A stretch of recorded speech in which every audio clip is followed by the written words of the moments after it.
Hi hello friends, എല്ലാവർക്കും മറ്റൊരു വീഡിയോയിലേക്ക് നമസ്കാരം. അപ്പം നമ്മൾ കഴിഞ്ഞ വീഡിയോയിൽ 5ാം ക്ലാസ്സിന്റെ ചാപ്റ്റർ 5 ചെയ്തിട്ടിരുന്നു. ഇതിപ്പോ 5ാം ക്ലാസ്സിന്റെ ചാപ്റ്റർ 6 ഊർജ്ജ സ്രോതസ്സുകൾ എന്ന് പറഞ്ഞ ചാപ്റ്റർ ആണ് നമ്മൾ ഡിസ്കസ് ചെയ്യാൻ പോകുന്നത്. കഴിഞ്ഞ ചാപ്റ്ററിലെ പോലെ ഇപ്രാവശ്യം നമ്മൾ ഇതിന്റെ അകത്ത് ബൈ ഓപ്ഷൻ വൈസ് ആണ് നമ്മളെല്ലാം നോക്കാൻ പോകുന്നത്. നമുക്ക് ഒരു എക്സാമിനെ എങ്ങനെ പ്രിപ്പയർ ചെയ്യുന്ന ടൈപ്പിൽ, അല്ലെങ്കിൽ ഒരു എക്സാം ഹാളിൽ കയറി കഴിഞ്ഞാൽ നമുക്ക് ആ ഒരു ടെൻഷൻ, ആ ഒരു ഇതെല്ലാം മാറ്റിയെടുക്കാൻ പറ്റും. ഓപ്ഷൻ കൂടി ഇട്ട് കഴിയുമ്പോഴത്തേക്കും നമുക്ക് എലിമിനേറ്റ് ചെയ്ത് കളയാൻ പറ്റും അല്ലെ. അപ്പൊ നമുക്ക് ഇങ്ങനെ തന്നെ ഒന്ന് ചെയ്ത് പഠിച്ചു പോകാം ഇനി തൊട്ടെ. അപ്പൊ ഞാൻ ആ പാഠഭാഗത്തിലുള്ള എല്ലാ ക്വസ്റ്റ്യൻസും എല്ലാം പോയിന്റ്സും ഉൾക്കൊള്ളിച്ചുകൊണ്ടാണ് ഇത് ചെയ്തിരിക്കുന്നത്. സ്റ്റേറ്റ്മെന്റ് ടൈപ്പ് കൊണ്ട് നമുക്കപ്പം സമയം കളയാതെ ക്വസ്റ്റ്യനിലേക്ക് പോകാം. നോക്കി, ക്വസ്റ്റ്യൻ നമ്പർ 1, പ്രവൃത്തി ചെയ്യാനുള്ള കഴിവിനെ പറയുന്നതാണ് എന്ത്? ഓപ്ഷൻ എ ശക്തി, ബി ബലം, സി ഊർജം, ഡി യാന്ത്രികോർജം. എന്താണ് പ്രവൃത്തി ചെയ്യാനുള്ള കഴിവിനെ പറയുന്നത്? എന്താണ്? അതെ, ഊർജമാണ് അല്ലെ. ഊർജമാണ് പ്രവൃത്തി ചെയ്യാനുള്ള കഴിവ്. ഇനി, കത്തുമ്പോൾ താപം പുറത്തുവിടുന്ന വസ്തുക്കളാണ് ഇന്ധനങ്ങൾ. ശരിയാണോ തെറ്റാണോ? കത്തുമ്പോൾ താപം പുറത്തുവിടുന്ന വസ്തുക്കളാണ് ഇന്ധനങ്ങൾ. അതെ, ശരിയാണ്. കത്തുമ്പോൾ താപം പുറത്തുവിടുന്ന വസ്തുക്കളാണ് എന്ത്? ഇന്ധനങ്ങൾ എന്ന് പറയുന്നത്. താഴെ തന്നിരിക്കുന്ന പ്രസ്താവനകളിൽ ശരി ഏതെന്നാ ചോദിച്ചിരിക്കുന്നത്? നോക്കിയേ. ഓപ്ഷൻ എ, വിമാനങ്ങളിൽ ജെറ്റ് ഫ്യൂവലാണ് ഇന്ധനമായി ഉപയോഗിക്കുന്നത്. വിമാനങ്ങളിൽ ജെറ്റ് ഫ്യൂവലാണ് ഇന്ധനമായി ഉപയോഗിക്കുന്നത്. ബി, മണ്ണിനടിയിൽപ്പെട്ട ജൈവ വസ്തുക്കളിൽ നിന്ന് കൽക്കരി, ക്രൂഡ് ഓയിൽ, പ്രകൃതിവാതകം എന്നിവ ലഭിക്കുന്നു. മണ്ണിനടിയിൽപ്പെട്ട ജൈവ വസ്തുക്കളിൽ നിന്നും കൽക്കരി, ക്രൂഡ് ഓയിൽ, പ്രകൃതിവാതകം എന്നിവ ലഭിക്കുന്നു. ഓപ്ഷൻ സി, ക്രൂഡ് ഓയിൽ ശുദ്ധീകരിക്കുമ്പോൾ ലഭിക്കുന്നതാണ് മണ്ണെണ്ണ, ഡീസൽ, പെട്രോൾ. ഓപ്ഷൻ ഡി, എല്ലാം ശരി. ഏതാണ് ഇതിന്റെ ഉത്തരം? അതെ, എല്ലാം ശരിയാണല്ലേ. എന്തൊക്കെയാ? വിമാനങ്ങളിലെ ജെറ്റ് ഫ്യൂവലാണ് ഇന്ധനമായി ഉപയോഗിക്കുന്ന. മണ്ണിനടിയിൽപ്പെട്ട ജൈവ വസ്തുക്കളിൽ നിന്ന് കൽക്കരി, ക്രൂഡ് ഓയിൽ, പ്രകൃതിവാതകം എന്നിവ ലഭിക്കുന്നു. ക്രൂഡ് ഓയിൽ ശുദ്ധീകരിക്കുമ്പോൾ ലഭിക്കുന്നതാണ് മണ്ണെണ്ണ, ഡീസൽ, പെട്രോൾ എന്നിവ. എല്ലാം ശരിയാണ്. അടുത്തത്, തന്നിരിക്കുന്നതിൽ തെറ്റായ പ്രസ്താവന ഏത്? തെറ്റ് കണ്ടോ, ഇങ്ങനെയൊക്കെ നോക്കുന്ന തെറ്റാണോ ശരിയാണോ എന്നൊക്കെ നോക്കണം. തെറ്റായ പ്രസ്താവന.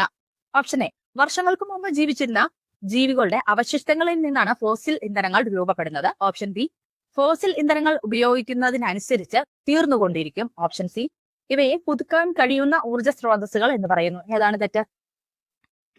അതെ, ഓപ്ഷൻ സി അല്ലേ തെറ്റ്. എങ്ങനെയാ തെറ്റ് വന്നേ? പുതുക്കാൻ കഴിയുന്നതാണോ? അല്ല, പുതുക്കാൻ കഴിയാത്ത ഇന്ധനങ്ങളാണ് ഫോസിൽ ഇന്ധനങ്ങൾ. കഴിയുന്ന ഏതൊക്കെയാണ്? സൂര്യപ്രകാശം, തിരമാല, കാറ്റൊക്കെയാണ് പുതുക്കാൻ കഴിയുന്നത്. പുതുക്കാൻ കഴിയാത്ത ഇന്ധനങ്ങളാണ് ഫോസിൽ ഇന്ധനങ്ങൾ. ബാക്കി രണ്ടെണ്ണം ശരിയാണ്. വർഷങ്ങൾക്ക് മുമ്പ് ജീവിച്ചിരുന്ന ജീവികളുടെ അവശിഷ്ടങ്ങളിൽ നിന്നാണ് ഫോസിൽ ഇന്ധനങ്ങൾ രൂപപ്പെടുന്നത്. ഫോസിൽ ഇന്ധനങ്ങൾ ഉപയോഗിക്കുന്നതിനനുസരിച്ച് എന്തുകൊണ്ടിരിക്കും? തീർന്നുകൊണ്ടിരിക്കും. ഇനി അടുത്ത പ്രസ്താവനകൾ ശ്രദ്ധിക്കുക. പ്രസ്താവന 1, കേരളത്തിൽ രാമക്കൽമേട്, കാഞ്ചിക്കോട്, അട്ടപ്പാടി എന്നിവിടങ്ങളിൽ വൈദ്യുതി ഉൽപ്പാദിപ്പിക്കുന്ന സംവിധാനം ഉണ്ട്. പ്രസ്താവന 2, മനുഷ്യൻ പണ്ടുമുതലേ ഉപയോഗപ്പെടുത്തിയ ഊർജ്ജ രൂപമാണ് കാറ്റ്. പ്രസ്താവന 3, സമുദ്രത്തിലൂടെയും നദിയിലൂടെയുമുള്ള യാത്രകൾക്ക് കാറ്റിന്റെ ശക്തി ഉപയോഗിച്ചിരുന്നു. ഏതാണ്? ഉത്തരം വരുന്നത് ഓപ്ഷൻ സി ആണ്. എ, ബി, സി എന്നിവ ശരിയാണ് അല്ലെ. എല്ലാം ശരിയാണ്. കേരളത്തിൽ രാമക്കൽമേട്, കാഞ്ചിക്കോട്, അട്ടപ്പാടി എന്നിവിടങ്ങളിൽ വൈദ്യുതി ഉൽപ്പാദിപ്പിക്കുന്ന സംവിധാനമുണ്ട്. മനുഷ്യൻ പണ്ടുമുതലേ ഉപയോഗിച്ചിരുന്ന ഊർജ്ജ സ്രോതസ്സാണ് കാറ്റ്. സമുദ്രത്തിലൂടെയും നദിയിലൂടെയും ഉള്ളവര് യാത്രകൾക്ക് കാറ്റിന്റെ ശക്തിയെ ഉപയോഗിച്ചിരുന്നു. ഓക്കെ, അടുത്തത് 6ാമത്തെ ക്വസ്റ്റ്യൻ. സൗരോർജ്ജ പാനലിലുള്ള സൗരോർജ്ജ സെല്ലിൽ സൂര്യപ്രകാശം പതിക്കുമ്പോൾ വൈദ്യുതി ഉൽപ്പാദിപ്പിക്കുന്നു. സൗരോർജ്ജ പാനലിലുള്ള സൗരോർജ്ജ സെല്ലിൽ സൂര്യപ്രകാശം പതിക്കുമ്പോൾ വൈദ്യുതി ഉൽപ്പാദിപ്പിക്കുന്നു. ശരിയാണോ തെറ്റാണോ? ശരിയല്ലേ? ശരിയാണ്. കൂട്ടത്തിൽ പെടാത്തത് ഏത്?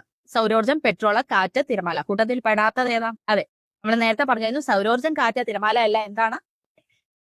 പുതുക്കാൻ കഴിയുന്നവയാണ്. അപ്പൊ കഴിയാത്തവ ഏതാണ്? പെട്രോൾ ആണ്. പെട്രോൾ ബി ആണ്. ഇനി 8, പൂർണ്ണമായും സൗരോർജ്ജത്താൽ പ്രവർത്തിക്കുന്ന ലോകത്തിലെ ആദ്യത്തെ വിമാനത്താവളം ഏതാണ്? Option A Kozhikode, B Thiruvananthapuram, C Kochi. ഏതാണ് പൂർണ്ണമായും സൗരോർജ്ജത്താൽ പ്രവർത്തിക്കുന്ന ലോകത്തിലെ ആദ്യത്തെ വിമാനത്താവളം? ഏതാണ്?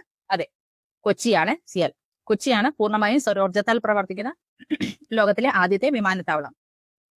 9, പരിസ്ഥിതി പ്രശ്നം ഉണ്ടാക്കുന്ന ജൈവ മാലിന്യങ്ങളിൽ നിന്ന് ഉണ്ടാക്കുന്ന വാതക ഇന്ധനമാണ് ബയോഗ്യാസ്. ശരിയാണോ തെറ്റാണോ? പരിസ്ഥിതി പ്രശ്നം ഉണ്ടാക്കുന്ന ജൈവ മാലിന്യങ്ങളിൽ നിന്ന് ഉണ്ടാക്കുന്ന വാതക ഇന്ധനമാണോ ബയോഗ്യാസ്? അതെ, ശരിയാണ്. പരിസ്ഥിതി പ്രശ്നം ഉണ്ടാക്കുന്ന ജൈവ മാലിന്യങ്ങളിൽ നിന്നുണ്ടാക്കുന്ന വാതക ഇന്ധനമാണ് എന്ത്? ബയോഗ്യാസ്. ശരിയാണ്. സൗരോർജ്ജത്തിലെ താപം ഉപയോഗപ്പെടുത്തുന്ന ഉപകരണമാണ് solar water ഹീറ്ററുകളും.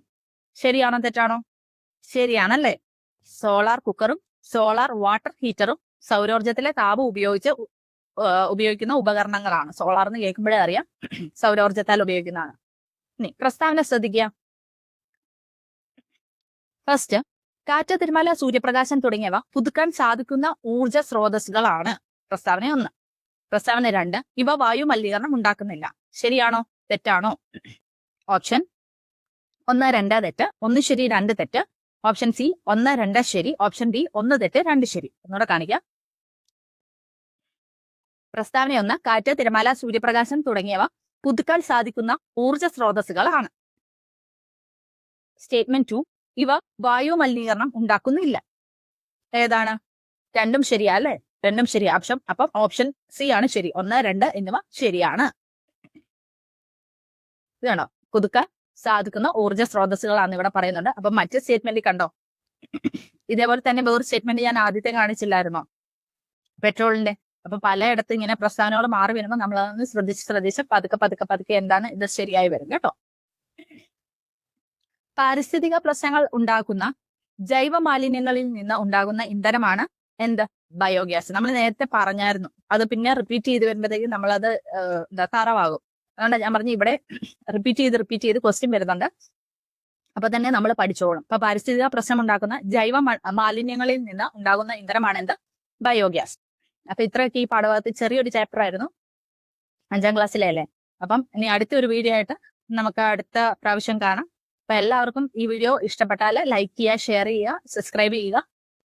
Okay, bye, Tata.